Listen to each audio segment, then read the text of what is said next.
हाँ, जिम्मेदारी तो आप ही की है, क्योंकि टीकाकरण आपके बच्चे को टीबी, टेटनस, खसरा, काली खांसी, polio, diphtheria, hepatitis B, Hib pneumonia और मेनिंजाइटिस से बचाता है। भूल ना जाना, टीकाकरण जरूर करवाना। ये सरकारी स्वास्थ्य केंद्रों में मुफ्त है और आपके बच्चे का अधिकार भी।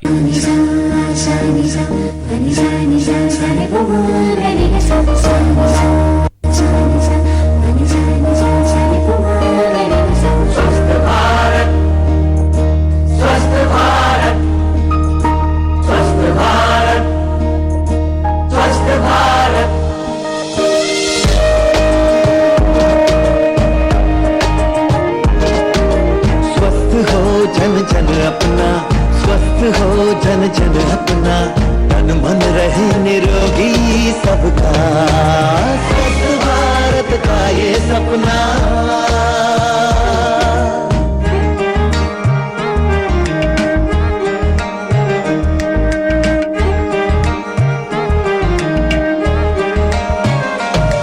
सुविधाएं दे रही सरकार, लाभ उठाना सबका अधिकार, पहुँचे सूचना हर आंगन द्वार, प्रयागराज केंद्र सरकार। हाँ, स्वस्थ हो जन जन अपना, स्वस्थ हो जन जन अपना, तन मन रहे निरोगी सबका, स्वस्थ भारत का ये सपना।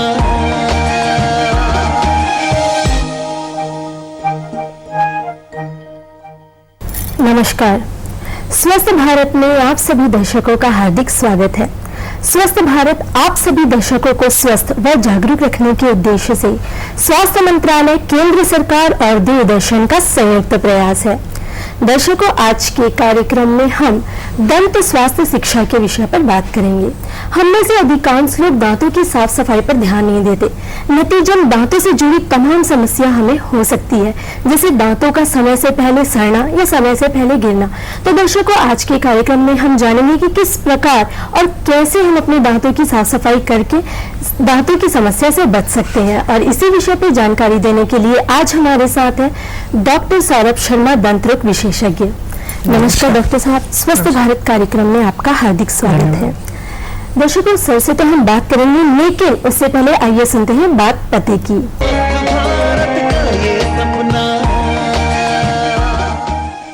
संपूर्ण स्वास्थ्य के लिए आवश्यक है स्वस्थ दांत। स्वस्थ दांत स्वस्थ शरीर को दर्शाते हैं। हम में से अधिकांश लोग दांतों की साफ सफाई को गंभीरता से नहीं लेते और यही लापरवाही दांतों की तमाम बीमारियों का कारण बनती है। आज भारत में 60% लोग दांतों से जुड़ी कोई ना कोई बीमारी से ग्रसित हैं। साथ ही कम उम्र में दांतों में सड़न व दांत गिरने की समस्या से परेशान है। दांतों से जुड़ी समस्या से बचने के लिए जरूरी है दांतों की नियमित साफ सफाई व देखभाल करें।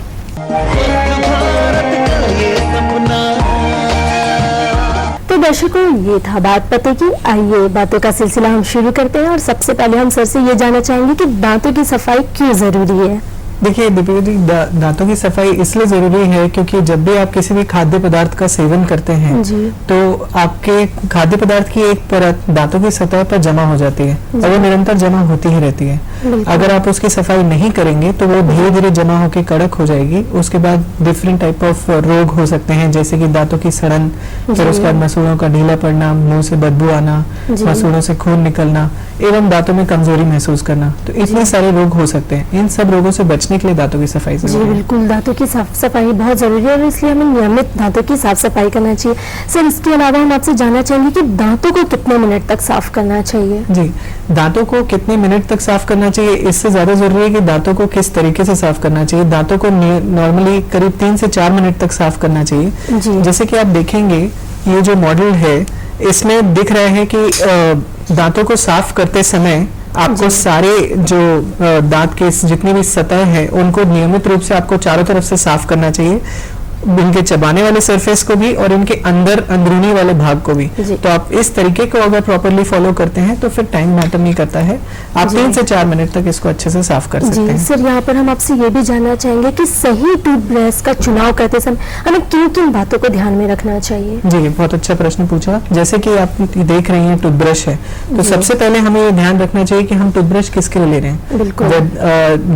कि वो एक बच्चा है कि एक वयस्क है, क्योंकि अगर वो बच्चा है तो उसके लिए छोटे टूथब्रश आते हैं जिनके ये जो रेशे होते हैं जिनसे दांत साफ किए जाते हैं, जिन्हें हम ब्रिसल्स कहते हैं, वो काफी मुलायम होते हैं, क्योंकि बच्चों के दांत नए बने होते हैं तो उनके दांत भी काफी मुलायम होते हैं। और वयस्क के लिए 4 टाइप के ब्रिसल्स आते हैं, हार्ड, मीडियम, सॉफ्ट और अल्ट्रा सॉफ्ट। जहां तक हो सके आपको मीडियम से ज्यादा हार्ड नहीं लेना चाहिए। और जिन लोगों को मसूड़ों की ऑलरेडी पहले प्रॉब्लम रही है, उनको एक हिस्ट्री है कि पहले भी उनको हो चुकी है, उनको सॉफ्ट या अल्ट्रा सॉफ्ट वाला ही ब्रश चुनना चाहिए। जी, बहुत ही अच्छी जानकारी आपने हमारे दर्शकों को बताई कि यदि बच्चे हैं तो वो सॉफ्ट ब्रश का इस्तेमाल करें, यदि अगर वो वयस्क है और उन्हें दांतों की समस्या ना है तो वो भी सॉफ्ट ब्रश यूज करें, नहीं तो वो मीडियम यूज कर सकते हैं। बिल्कुल सर, इसके अलावा हम आपसे ये जानना चाहेंगे कि जैसे हम दांतों की साफ सफाई करते हैं तो इसका सही तरीका क्या है, किस प्रकार हमें ब्रश होती है? जी, सबसे पहले जैसे आप देख रहे हैं ये एक मॉडल है और ये ब्रश है। आपने ब्रश में आधा करीब उसमें टूथपेस्ट लगा लिया, उसके बाद यहाँ जो मसूड़े और दांत जहाँ पर ज्वाइन होते हैं उस जगह पर आपने ब्रश को मसूड़े की तरफ एंगल करके रखा है ऐसे, फिर धीरे से हल्के से मसाज करते हुए उसे चबाने वाले सरफेस की तरफ ले जाना है। इस तरह से आपको पीछे से लेकर आगे तक दूसरे कोने तक और चबाने वाला सरफेस व अंदरूनी सतह को भी साफ करना है। इससे क्या होता है कि यहाँ पर अगर आप ध्यान से देखेंगे तो दांत और मसूड़े के बीच में एक हल्का सा गड्ढा होता है जिसे जिंजाइवल सल्कस कहते हैं, जहां पर कचरा जमा होने के बहुत चांसेस होते हैं। तो जिस वजह से जब आप ऐसे करते हैं तो मसूड़ों की मसाज भी हो जाती है, कचरा भी साफ हो जाता है और दांत भी साफ हो जाते हैं। तो इस तरीके से आपको दांत को साफ करना चाहिए। डॉक्टर साहब, अक्सर देखा गया है छत्तीसगढ़ में लोग दातुन का इस्तेमाल करते हैं, कई लोग उंगलियों से भी दांत की साफ करते हैं, तो इससे क्या प्रभाव पड़ता है, इसके बारे में कुछ बताइए। जी, उंगली से अगर आप साफ करेंगे तो उंगली का सरफेस अगर आप सतह देखेंगे तो उंगली का सरफेस बिल्कुल सपाट है, बिल्कुल कॉमन है, एकदम प्लेन है। लेकिन दांतों का अगर आप सरफेस देखेंगे तो ये उबड़ खाबड़ है। तो अगर आप उंगली को यूज करेंगे तो साफ तो होगा, लेकिन केवल वही पार्ट जो उंगली के कांटेक्ट में आएगा, उंगली से जो छुएगा सिर्फ वही पार्ट से कचरा दूर होगा। लेकिन ये जो बीच के अंदरूनी पार्ट है जहां पर कचरा जमा हो जाता है, वहां का बिल्कुल भी कचरा साफ नहीं हो पाएगा। तो इसके लिए उंगली से तो बिल्कुल नहीं करना चाहिए। हाँ, दातुन से साफ करने के कुछ फायदे जरूर हैं, जैसे कि नीम के कुछ फायदे होते ही हैं साफ करने के, क्योंकि नीम से कई रोगों का उपचार भी होता है। लेकिन दातुन का सबसे बेकार बात यह है उसमें कि दातुन बहुत एक कड़ी चीज है, वो एक पेड़ की टहनी है। तो अगर हम उसको यूज करेंगे तो दांत इतने मजबूत नहीं है कि वो उस कड़ी चीज का प्रहार को सह पाए, तो दांतों में गड्ढे हो जाएंगे। यहाँ पर अगर आपको किसी गांव में दातुन को यूज करना ही है, जहां तक हो सके आप ब्रश को ही यूज करिए, मीडियम और सॉफ्ट, जैसा कि मैंने आपको पहले बताया। लेकिन अगर आपको दातुन को यूज करना ही है तो पहले उसे अच्छी तरह से चबा लें या पानी में भिगो के, ताकि वो सॉफ्ट हो जाए, उसके बाद आप यूज कर सकते हैं। लेकिन मैं तो ये रिकमेंड करूंगा कि ब्रश को ही यूज करें। जी, बहुत ही अच्छी जानकारी डॉक्टर साहब ने हमें बताई कि किस प्रॉपर वे पे हमें अपने दांतों की साफ सफाई करना चाहिए। कि यदि आप दातुन का इस्तेमाल कर रहे हैं तो उसे सबसे पहले भिगो के रखिए या फिर उसे अच्छी तरह से चबा लें, उसके बाद ही उसका इस्तेमाल करें। डॉक्टर साहब, ये तो बात हुई थी साफ सफाई की, लेकिन यदि हम दांतों की सफाई नहीं करते हैं तो दांतों से जुड़ी कौन कौन सी समस्या हमें हो सकती है, इसके बारे में हमें बताइए। देखिए, सबसे पहले अगर दांतों की अपन साफ सफाई नहीं करेंगे तो दांतों के आसपास पूरा कचरा जमा होना चालू हो जाता है, जिसके कारण सबसे जो मेन प्रॉब्लम होती है वो दांतों की सड़न है। तो दांतों की सड़न जो है, अगर आप देखेंगे तो दांतों में 3 परतें हैं। जो ये सफेद परत है, ये सबसे कड़क चीज होती है अपनी पूरी शरीर में, इसे हम एनामल कहते हैं। इसके अंदर वाली जिसमें जो पीली सी दिख रही है, जिसमें ऐसे ट्रैक्ट्स बने हुए हैं, वो उसको हम डेंटिन कहते हैं। ये अति संवेदनशील होती है। उसके अंदर जो ये पिंक जैसा दिख रहा है, जिसमें सारी नसें और रक्त कशिकाएं आ रही हैं, उसे हम पल्प कहते हैं। तो शुरुआत में जब सड़न चालू होती है तो वो बाहरी सतह से चालू होती है और धीरे धीरे अंदर जाती है। तो ये सड़न सबसे मेन प्रॉब्लम है जो हो सकती है।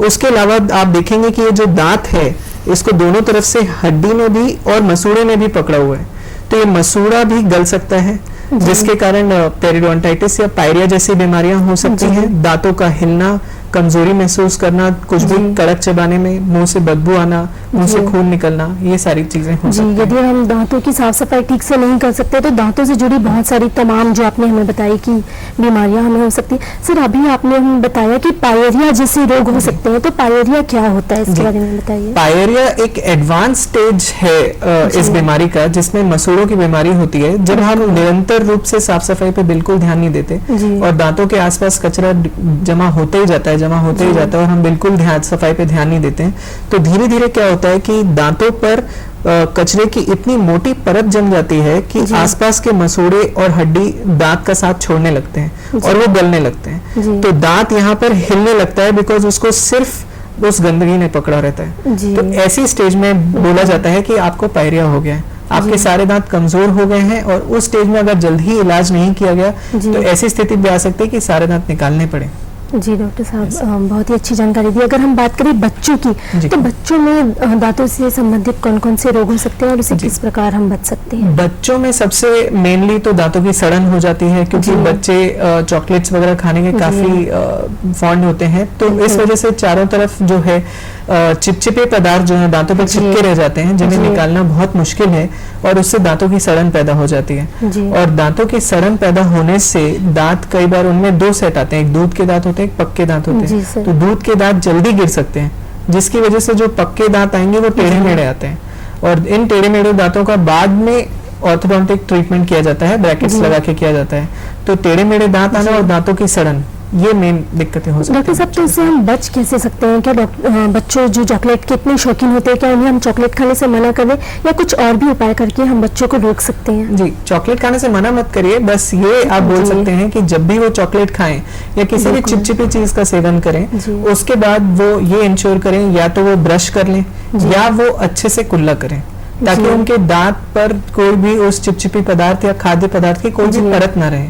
और जितने अच्छे से वो ब्रश करेंगे, बच्चों को अपने सामने बैठ के ब्रश करवाना चाहिए और देखना चाहिए कि उनके सारे दांत सब क्लीन है कि नहीं, सब साफ है कि नहीं। जनरली बच्चे लोग जो होते हैं वो अंदर की तरफ साफ नहीं करते हैं, केवल बस उन सारी बातों पे वो ध्यान नहीं दे पाते हैं। जी, और साथ में बच्चों को ये आदत भी डलवानी चाहिए सुबह और रात में ब्रश करने की। जी, दोनों टाइम ब्रश करने की आदत दिलानी चाहिए, जो कि ज्यादा जरूरी है। सर, यहाँ पे वक्त हो गया है ब्रेक का। ब्रेक के बाद भी आपसे बातों का सिलसिला जारी रहेगा। दर्शकों, आप हमारे साथ बने रहिए। ब्रेक के बाद हम फिर हाजिर होंगे, तब तक आइए देखते हैं संदेश।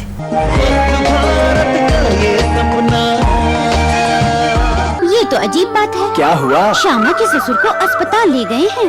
न निमोनिया हुआ है, न मलेरिया हुआ है। कहते हैं ब्लड प्रेशर बढ़ गया है। अरे बावरी हुई है क्या? ये तो शहरों की बीमारी पर है। श्यामा के ससुर तो गांव के ही हैं। भारत में 3 करोड़ से ज्यादा लोगों को डायबिटीज और 2 करोड़ लोगों को हृदय रोग है। नियमित व्यायाम करें, फल सब्जियां खाएं, सेहतमंद रहें, डॉक्टर की सलाह लें। अब से हम ख्याल रखेंगे और डॉक्टर से सलाह भी करेंगे। स्वस्थ परिवार, स्वस्थ भारत।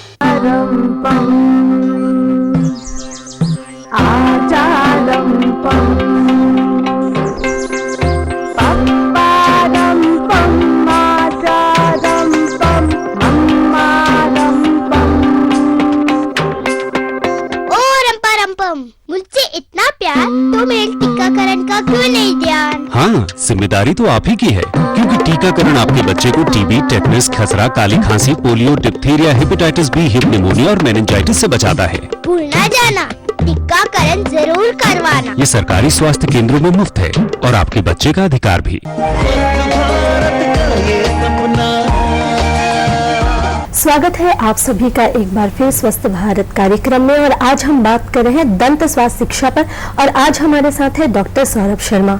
सर, ब्रेक में जाने से पहले हम बच्चों के बारे में बात कर रहे थे और आपने बताया कि बहुत सड़न होती है, तो उसमें आप अलग अलग ट्रीटमेंट लेते हैं। तो अगर हम ट्रीटमेंट की बात करें तो किस प्रकार की ट्रीटमेंट मरीज को दिया जाता है? जी, अगर देख लीजिए, जैसे ये है, जब सड़न सिर्फ बाहरी सतह में इन्वॉल्व करे, सिर्फ बाहरी सतह में है, आपके इनेमल में है, तो इस सड़न को निकाल के वहां पर एक फिलिंग की जा सकती है, जो कि आगे सड़न को आगे बढ़ने से बचाती है और दांत को मजबूत करती है।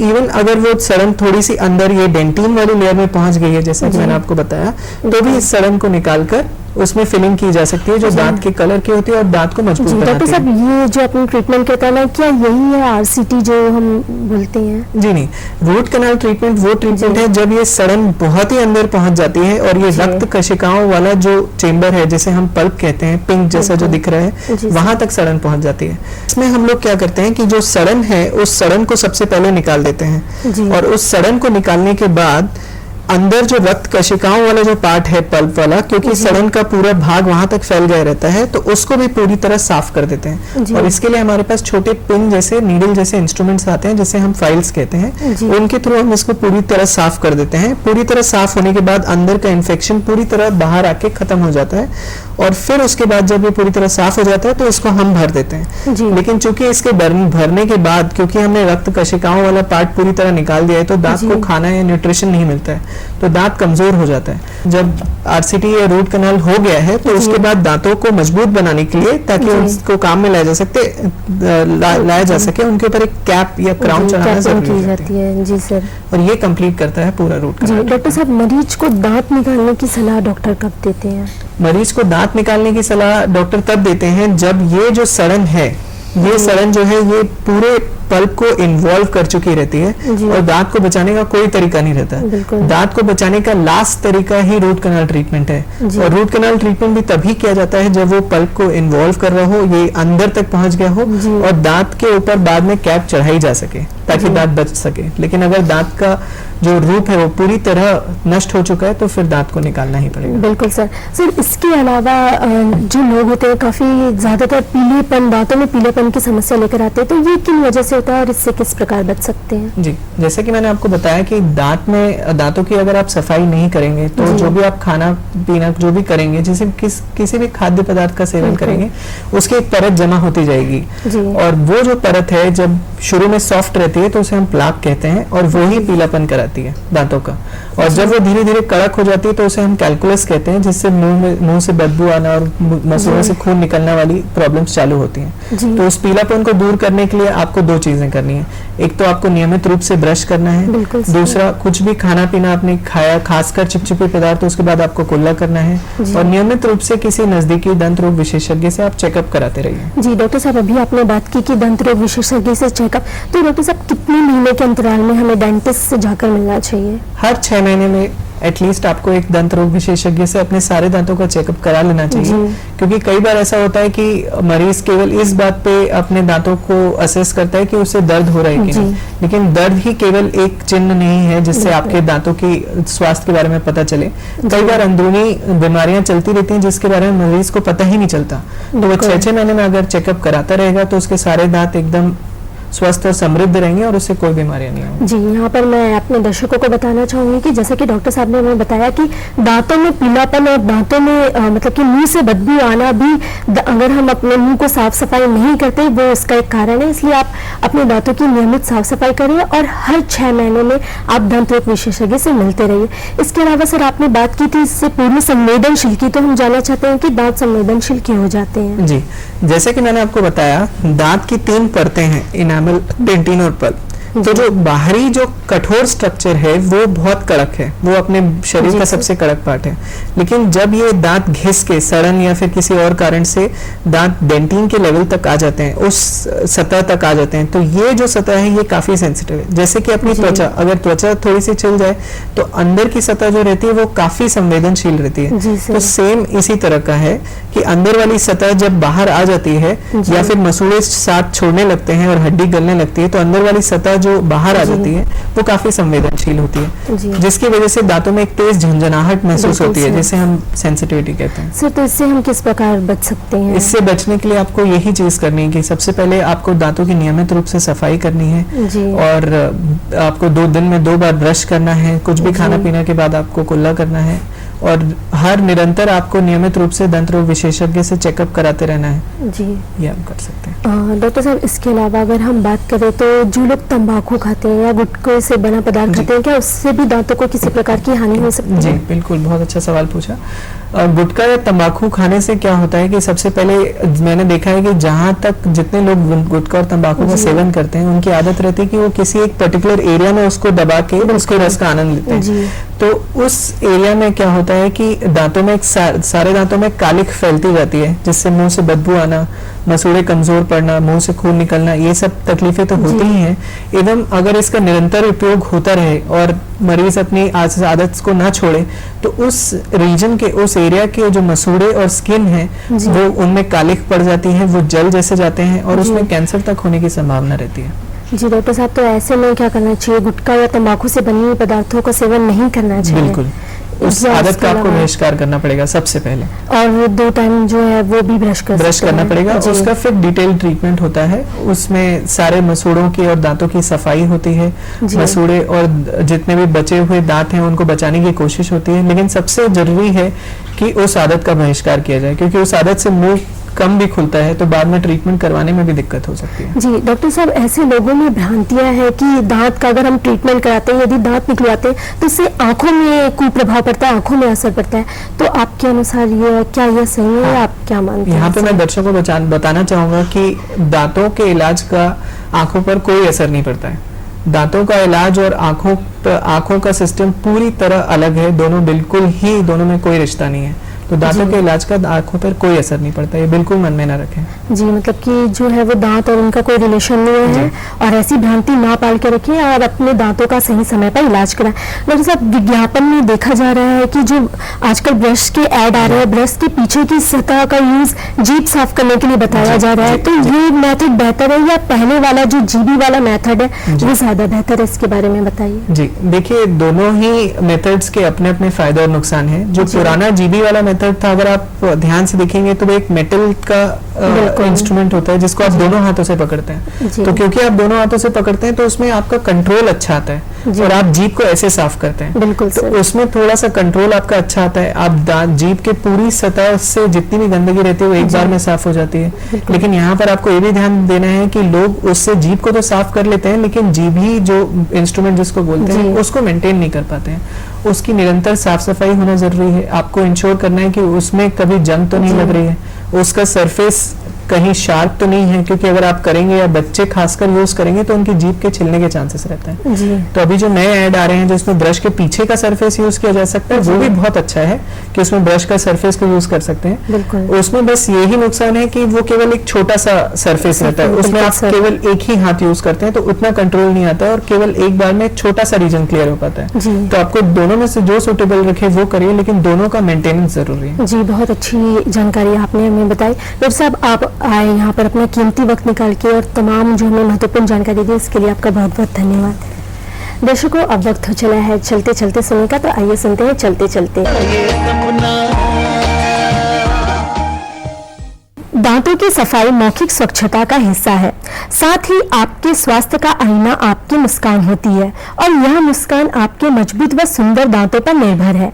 आपकी मुस्कान ताउम्र बरकरार रहे, इसके लिए जरूरी है रोजाना 2 बार सुबह व रात में सोने से पूर्व 2 मिनट तक ब्रश करें।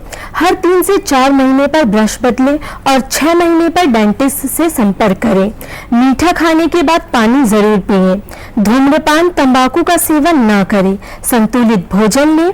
स्वस्थ रहें, जागरूक रहें व स्वस्थ भारत का निर्माण करें।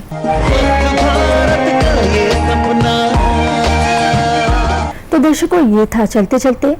अंत में मैं इतना ही कहना चाहूंगी कि दांतों की सफाई उतनी ही जरूरी है जितना आपके शरीर के और अन्य हिस्सों की। दांतों की सफाई हमें नियमित करना चाहिए ताकि हम दांतों की से जुड़ी तमाम समस्याओं से बच सके। साथ ही मैं ये कहना चाहूंगी कि आपको हमारा कार्यक्रम कैसा लगा, आप हमें पत्र लिखकर जरूर बताएं और साथ में अपने सुझाव भी हमें लिखकर अवश्य भेजें। हमारा पता है कार्यक्रम स्वस्थ भारत द्वारा उप महानिदेशक दूरदर्शन केंद्र शंकर नगर, रायपुर, छत्तीसगढ़। हमारा पिन नंबर है 492007। आप हमें ईमेल भी कर सकते हैं। हमारा ईमेल एड्रेस है swasthbharatraipur@yahoo.in पे। दर्शकों, अगले अंक में आपसे फिर मुलाकात होगी एक नए विषय व विशेषज्ञ के साथ। तब तक के लिए मुझे आज्ञा दीजिए। नमस्कार।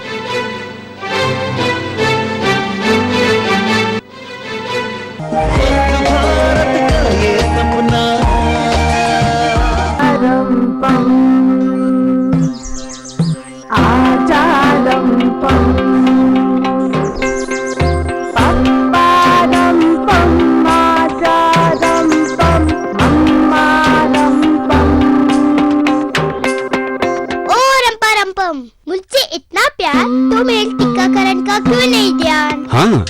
जिम्मेदारी तो आप ही की है, क्योंकि टीकाकरण आपके बच्चे को टीबी, टेटनस, खसरा, काली खांसी, polio, diphtheria, hepatitis B, Hib pneumonia और मेनिंजाइटिस से बचाता है। भूल ना जाना, टीकाकरण जरूर करवाना। ये सरकारी स्वास्थ्य केंद्रों में मुफ्त है और आपके बच्चे का अधिकार भी। भारत का ये सपना।